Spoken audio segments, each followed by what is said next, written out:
Today we shall reflect on the life of St Vincent Ferrer. Born in Valencia on the 23rd of Jan 1350, Vincent was educated at Valencia. He completed his philosophy at the age of 14 and in 1367 joined the Dominicans. Thence his rise in career and fame was rapid. In the year 1384, he became professor at the Cathedral School. In 1391, King John I of Aragon made him his advisor and the Queen's confessor.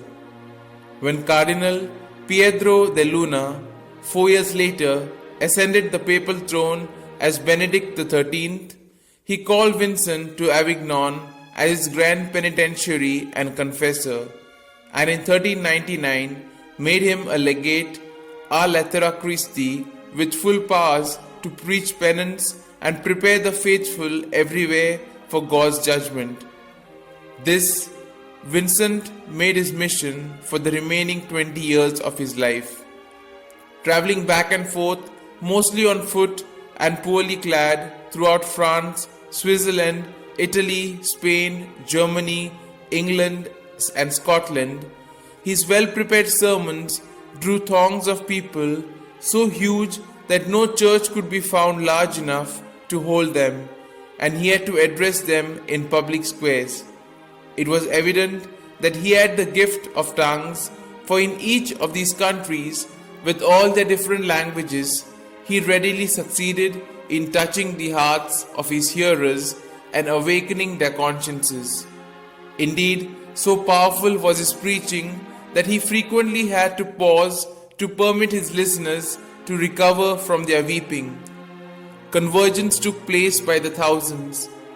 Thus, in Spain, he brought 25,000 Jews and 8,000 Moors into the church. In northern Italy and southern France, thousands of Waldensians and Cathari too, unlettered peasants, came in closer union with the church. Everywhere, stupendous miracles of healing accompanied his progress.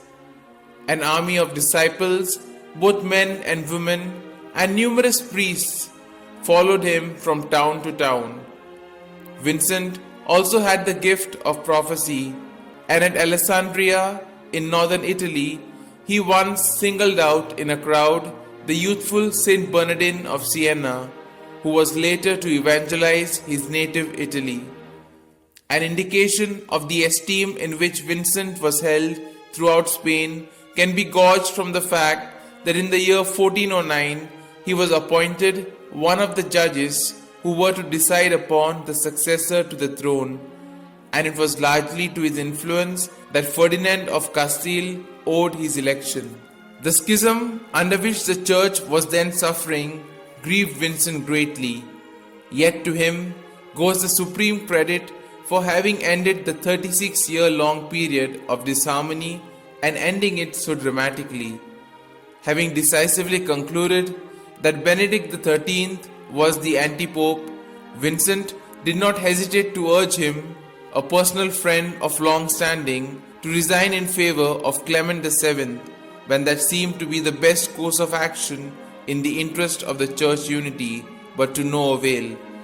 Obviously, disgusted with such stubbornness, Vincent, though ill, finally mounted the pulpit before a huge assembly over which Benedict himself was presiding and thundered his denunciation of the man who had ordained him a priest.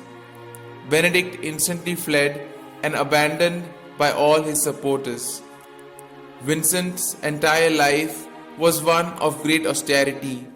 He slept little and prayed much, fasting rigorously and perpetually. God called him to his reward on the 5th of April 1419 while he was evangelizing Brittany. He was canonized by Pope Callistus III on the 29th of June 1455.